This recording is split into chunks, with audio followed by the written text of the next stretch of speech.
กับ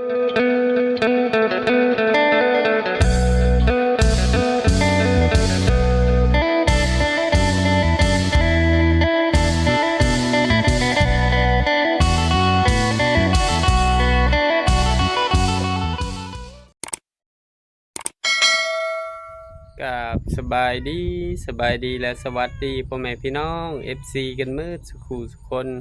บ่ว่าทางฝั่งลาวทางฝั่งไทยหรือต่างประเทศยินดีต้อนรับเข้าสู่ช่องบ่าวจะมั่มอีกแล้วฝนหากระตกเช้าตอนนี้6 โมงแรงโดยบ่าวจะมั่มไปสีเข่าตอนบ่ายไปกับหน้าเพิ่นบ่าวจะมั่มสีเข่ามาเลยจะมาแบ่งให้แม่บ่าวจะมั่มแน่แบ่งให้แม่เฒ่าแน่แม่ของสาวหลานใหญ่แน่ละจะแบ่งให้แม่เฒ่าคำพอได้กินผู้ละโล2 โลโดย2-3 โลบรรยากาศยามแรงบรรยากาศยามแรงผมพี่น้องกระต๊อบพอดีฝนตกใส่หัวสิงไข่ต้นกล้วยบ่าวจะมั่มปลูกเพื่อได้ใส่ใบตองกินหมาก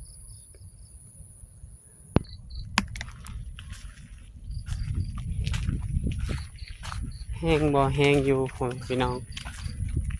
ฝนตกแห้งอยู่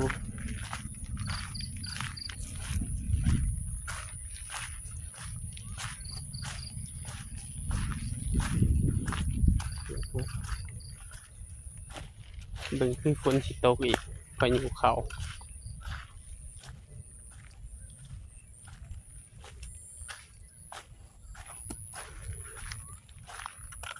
คุณเมื่อไงคุณแม่บัดจะมั่มก็มานำคุณ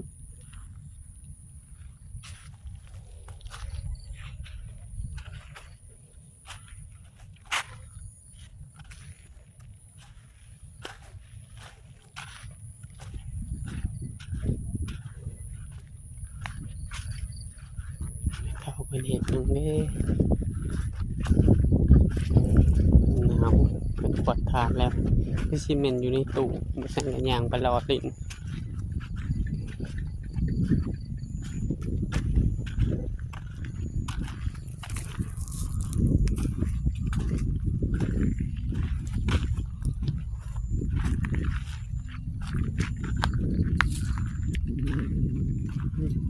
ฝนตกเอ้าฝนปิดฝาบ่เนี่ยเกิดว่าฝนตกเอาผ้านะใส่พอได้น้ำนอนระบบไม่เท่าเอ็นท่า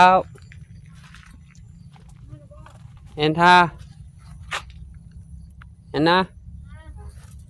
เฮ็ดยังไม่เท่าเด้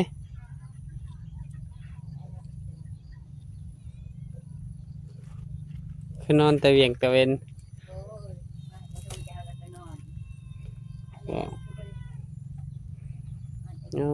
จะกินข้าวแล้วบ่ไม่เท่ายังบ่ทันได้กินข้าววะ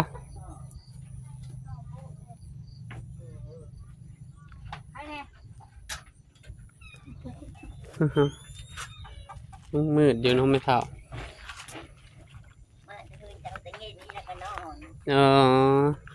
อากาศเย็นแน่นบ่เออเออ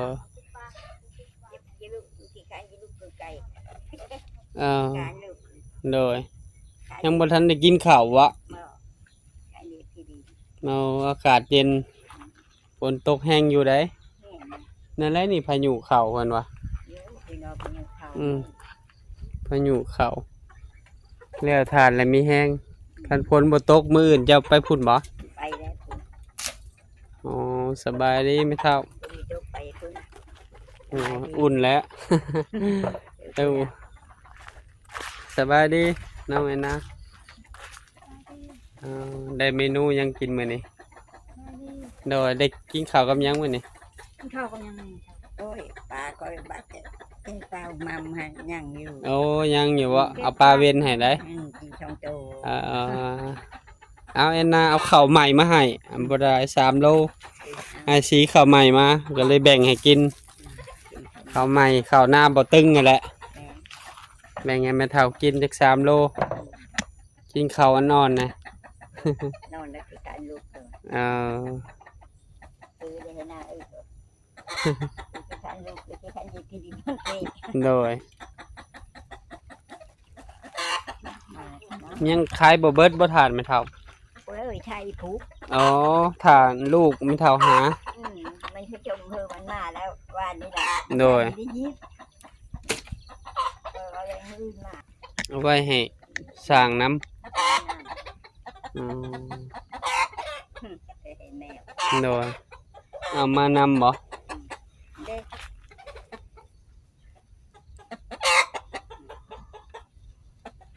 อู้ยังคืบมาอยู่แม่เฒ่า โอ้ยอย่าตกอยู่มาแรงนี่ ผ่าแย่งจะคืออยู่ใช้ไปแล้วเฮาสิเปิดแล้วเฮาสิปกให้มีบ่เสือกพาง แล้วสิมันให้พอได้น้ำตื่มได้มันล้างสังกะสีแหละ ล้างเลยหรอ แม่นล้างแล้วก็มัดใช้ มันดีดำบ่ ฮะ นั่นดีดำมันข้านบ่ บ่ดำได้ฝนตกล้างแหละ น้ำหักแรงคือนี่ก็ยันน้ำมันด โอ้ยันดำบ่อันดำแล้ว ำยาที่ยันมันด เออฝนตกสิหน่อไม้ก็สิออกอยู่ติ ำ ไปโทรศัพท์ไปสีเข่าอยู่บ้านธาตุไปกับน้าบ่าวแบ่งพละน้อยนี่มื้อนี้ก็แบ่งให้บ่าวพามีน้ำ2 โลพอได้กินแบ่งพละน้อย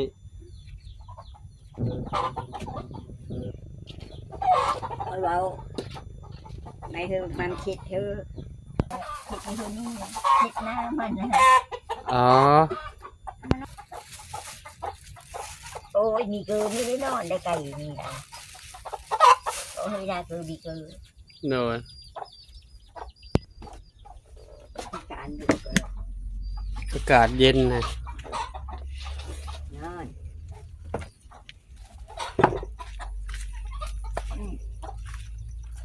อยู่เซโนก็ตกแห้ง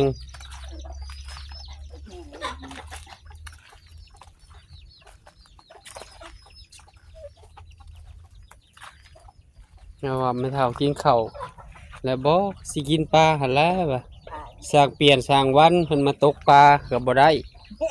ฝนตกก่อนฝนตกนั่นแล้วไม่เท่าบ่กินฝนตกแล้วบ่กินได้ท่าแดดแหละจังบุเนาะฝนตกแล้วบ่กิน มีกินคือไม่นอนกันเอาอยู่หัน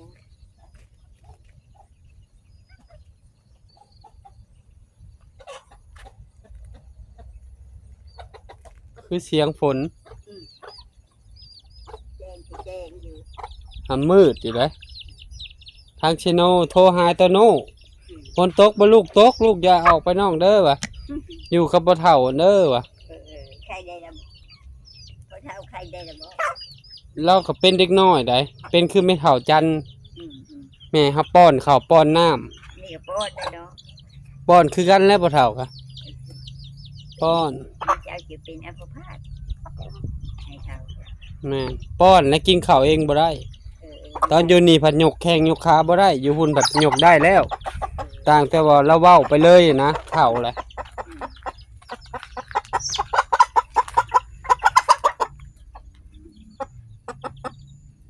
อืม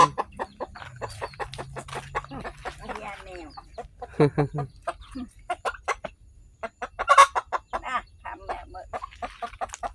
กินนะกินดิ อืม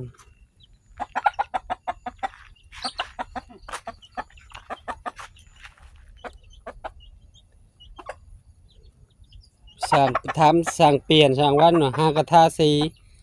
สีประตูว่ะเลยฝนตกเลยเป็นมาสิดเบ็ดตกปลาบ่ได้จักโต พาให้ฉันดู เลยเลย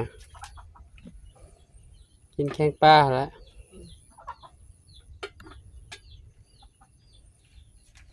กินข้าวเลยจ้ะ เอาเลยนอนมันแจ้ง มันหมอกควันถ่านควันหยังน่ะมันกล้าม คนท่านนั่นแหละเอาหุ้นก็คือกันนั่นแหละ อืม จะถึงให้ เนี่ยเขาเสร็จให้มือเนี่ยเขาเสร็จให้มันคำเลย มันยังไม่ติดมันกราบมันจะถึง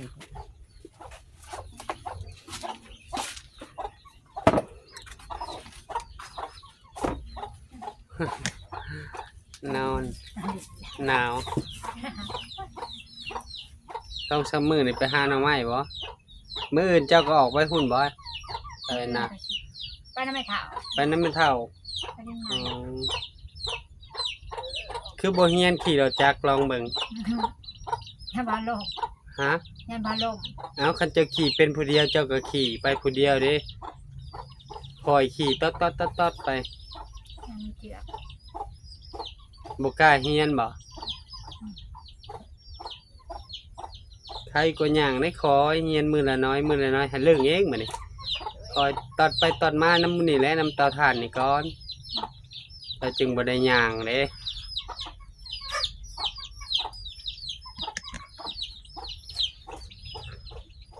หน่อไม้ทงอะเบิดแล้วบ่เอาไปแกงจักทงแล้ว ถ้าเป็นแกงข้ามถุงแหละ เอ่อโดยวันนี้บาจะมั่มขอบุญขอบคุณพ่อแม่ๆพี่ทุกท่านที่เบิ่งคลิปบาจะมั่มแต่ต้นจนจบโดยบ่ขามโฆษณาเพื่อเป็นกำลังใจบาจะมั่มเฮ็ดคลิปใหม่ๆออกมาให้พ่อแม่พี่น้องได้รับได้ชมขอให้พ่อแม่พี่ทุกท่านจงมีสุขภาพร่างกายแข็งแรงปราศจากโรคภัยไข้เจ็บคิดสิ่งใดก็ให้ได้สิ่งนั้นสมความมุ่งมั่นปรารถนาทำมาค้าขายซื้อใดขายมานเฮ็ดธุรกิจอันใดขอให้ประสบผลสำเร็จในหน้าที่การงานมาฮอดนี่ฝากซ่องบ่าวจะมั่มเด้อฝากเป็นกำลังใจครอบครัวบ่าวจะมั่มกดติดตามกดไลค์กดแชร์อย่าลืมกดกระดิ่งเพื่อบ่พลาดคลิปใหม่ๆของบ่าวจะมั่มบ่าวจะมั่มก็สิให้แม่เฒ่าเพิ่นกินข้าวกินน้ำพักผ่อนเจอกันคลิปหน้าสบายดีแม่เฒ่า ไม่ดี เด้อมากิน ดอกไฟพัดลมยังใต้ได้อยู่ ได้เลย อ๋อเช้ามันกำลังกินข้าว คืออยู่มันบึ้ง ด้วย เปิด น่ะเห็นบ่ปอกแป๊กมาอีกแล้ว มาแยกบอก มาอีกแล้วนี่เห็นบ่ คือ มาอย่างไรมันไม่ขึ้นเลยละ เม็ดคืนมาจากของพายุเขา อายุคนนี้เออเลย ชีนยังอ่ะนะ นี่นั่น ชิ้นหมู ชีนหมู เผื่อเอามา อ่า อื กิน ม เนี่ยจะมา โดยกินรสมาเท่า กินข้าวเลยพวกเล่นพี่น้องเอ้ย โดย แกงปลาใส่ยังไม่เท่า ใช่บวก ใส่หมึกบวบอ๋อ อ่ะขอบคุณ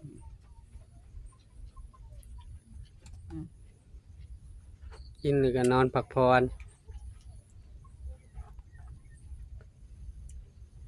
ว่าจะไปเกี่ยวเข่าซอยพระเทาวังแน่เพิ่นมาหา เออ มือหนึง ยืนอยู่หน้าทางนี่บอก อยู่ทางหลังเฮือนแล้วนั่นเด้เอาว่าจะเฝ้าเกี่ยวฝนพายุกำลังเข้า แม่น่ะเจอ อ๋อ ทางเอาไว้คือแง่ โดย เอาให้ยืดนี่ นี่เดินนะบ่ เจอ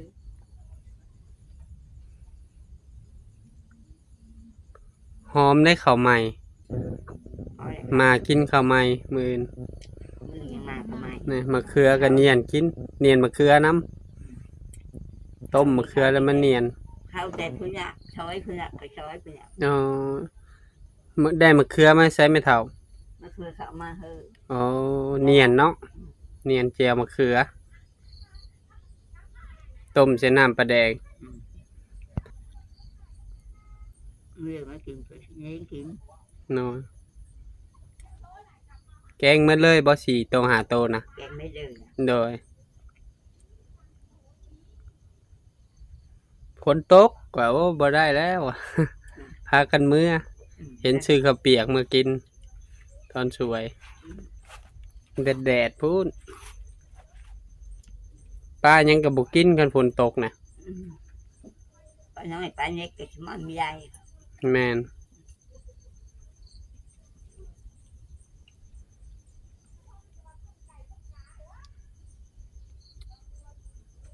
ใครอยู่อุ่นอยู่บ่แม่เฒ่า อืม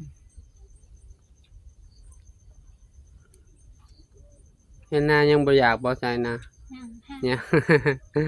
กินแกงปลาดำกันนี้ บ่ เนอะ แกงปลาเป็นกะกินอันใหม่ต้มไข่ ต้มไข่แจ่วไข่ ไข่ยัง เฮ็ดเป็นหมดแจ่วมะเขือต้มมะเขือตำมะเผ็ด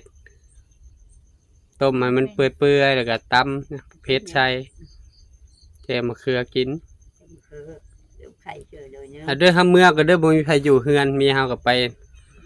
ตีโรตีให้ลูก อืม เนาะอยู่ดีมีแห้งไม่เท่า ดีๆ ให้ข้าวใหม่มาให้กิน เออ น้ำใจเล็กๆน้อยๆเบิ่งแย่งกันไปอันเด้อสบายดีเด้อว่าไงนะ ได้ โดย ได้